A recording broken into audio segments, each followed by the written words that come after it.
Episode 4, Whispers in the Dark. The fragile peace following Caleb's ordeal is shattered not by a single overwhelming force, but by a creeping unease. Sheriff Brody, still grappling with his trauma, notices subtle shifts in the town's energy. The once vibrant community feels subdued, burdened by a new, insidious darkness. This darkness manifests in two forms. First, a secretive cult, calling themselves the Children of the Antler, emerges from the shadows. Led by a charismatic but ruthless figure known only as the Shepherd, they believe the Dear Woman is a harbinger of a coming apocalyptic age. They seek to harness her power, not for protection, but for domination, planning to use her vengeance to reshape the world according to their twisted vision. Their rituals are disturbing, held under the cover of darkness, marked by unsettling chants and the scent of burning herbs. Simultaneously, a more subtle threat takes root. A shadowy organization known as the Collective. Unlike the overt cult, the Collective operates in secrecy, slowly infiltrating the town's infrastructure. Their goals remain shrouded in mystery, but their presence is marked by a chilling efficiency and a growing sense of unease. They appear to be subtly manipulating events to sow discord, exploit existing tensions, and destabilize the community from within. Brody, still recovering from Caleb's ordeal, finds himself fighting on two fronts. He must contend with the Children of the Antler's increasingly overt actions, their attempts to summon and control the Dear Woman, their unsettling rituals leaving a trail of subtle, disturbing events throughout the town. At the same time, he must unravel the mysteries of the Collective, whose influence is far more insidious and less easily detected, and is slowly undermining his town from the inside out. The Dear Woman, meanwhile, remains a silent observer, her actions becoming increasingly erratic. While she continues to punish acts of egregious cruelty, her methods seem more desperate, more raw, reflecting the growing chaos in the town.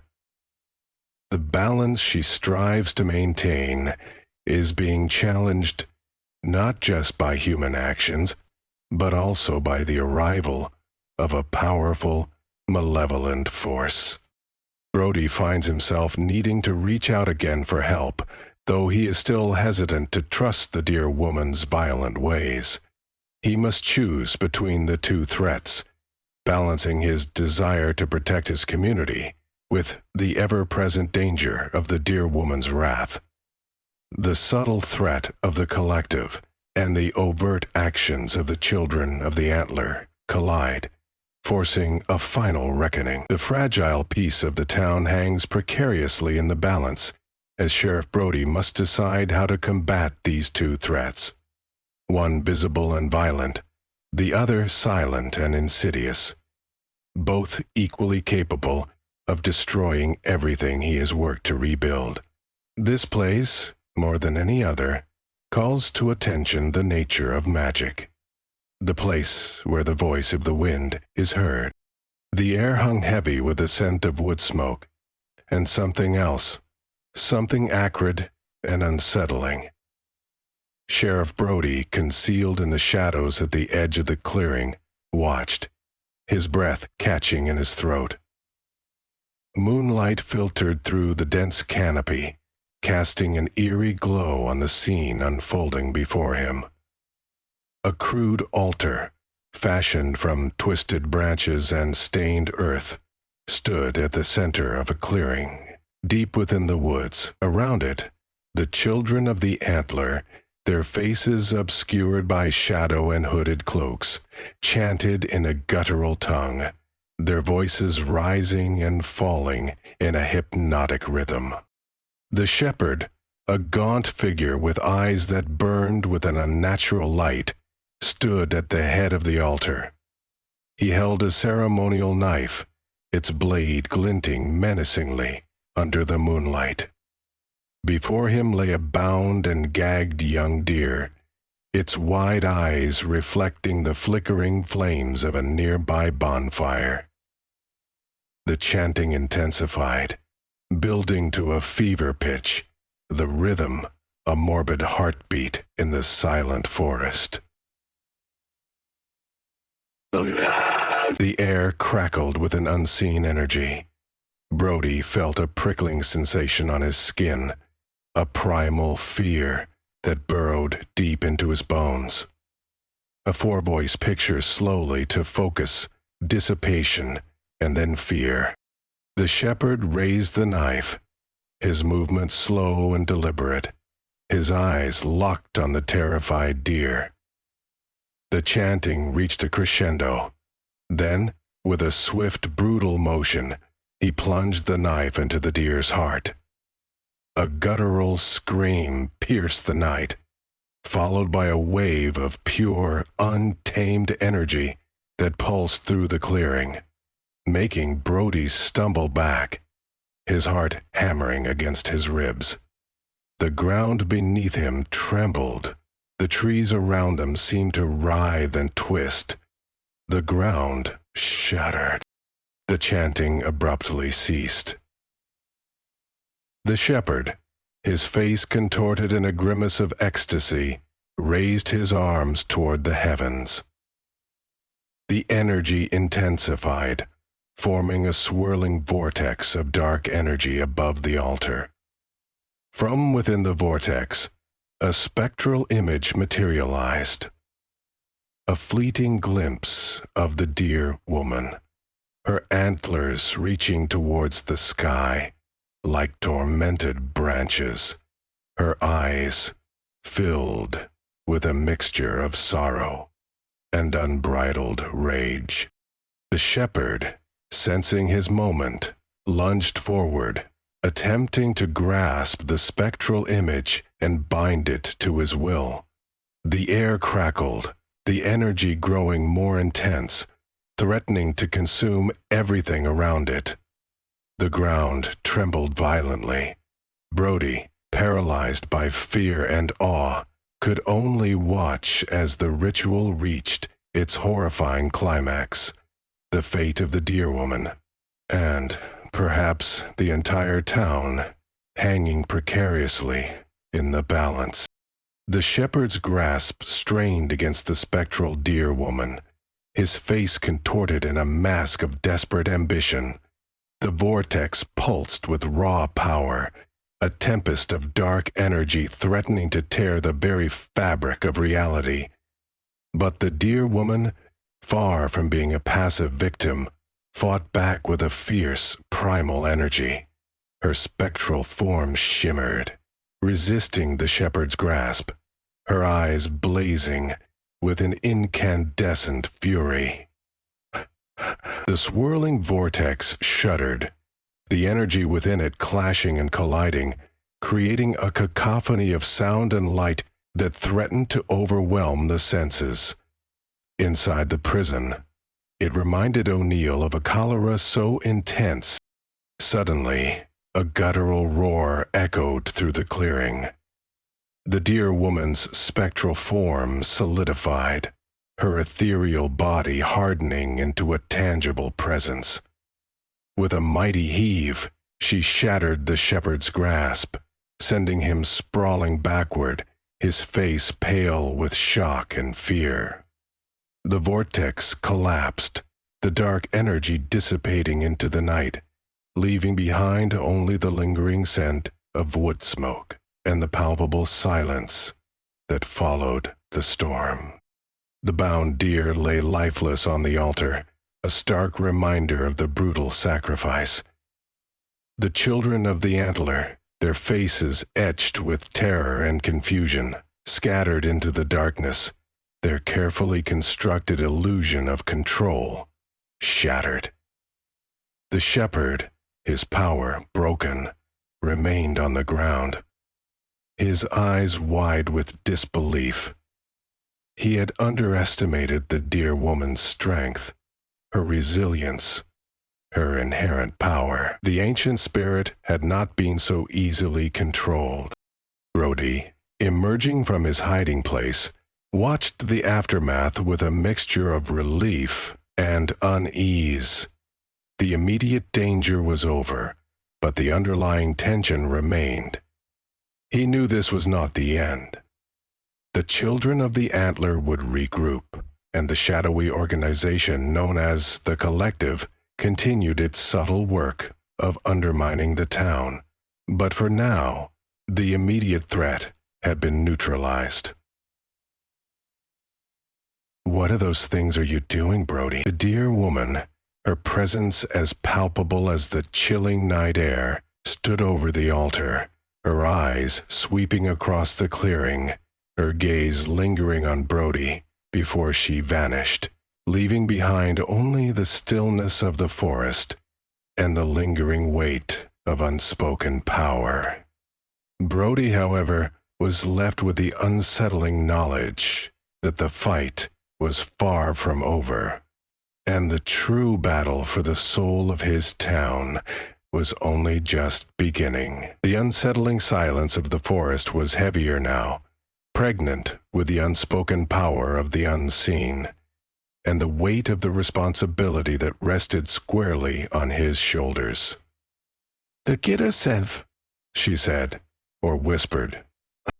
Days bled into weeks, each sunrise painting the same quiet fear across the town of Oakhaven. The children of the antler, their overt activities curtailed, worked from the shadows, their whispers weaving insidious doubts and anxieties among the townsfolk. Brody, however, remained vigilant. He spent his days poring over ancient texts, seeking any clue that might explain the dear woman's power, her connection to the Collective's ambitions. He learned of ancient rituals, forgotten languages, and prophecies whispered across millennia. He discovered that the dear woman was not merely a spirit, but a guardian, a protector of the ancient balance between the human world and the unseen realms. The Collective, he realized, sought to disrupt this balance, to harness the raw power of the forest for their own nefarious purposes. Their goal was not merely control, but domination, the subjugation of all things natural under their twisted will. One moonless night, a chilling premonition washed over Brody. He sensed a gathering, a convergence of dark energy, deep within the whispering woods. He knew, with a chilling certainty, that the Collective was preparing for something significant, something that could irrevocably alter the fate of Oakhaven, perhaps even the world. Armed with his newfound knowledge and a growing sense of dread, Brody ventured into the heart of the woods, alone, guided only by his instincts and the faint whisper of an ancient prophecy. A prophecy that spoke of a final confrontation, a battle between the forces of light and shadow, where the fate of Oakhaven would be decided once and for all. The air itself felt heavy. The trees seemed to lean in, watching, waiting, as Brody moved deeper into the heart of the mystery. The deeper Brody ventured into the whispering woods, the more oppressive the atmosphere became. The trees seemed to lean in, their branches like skeletal fingers reaching out to grasp him.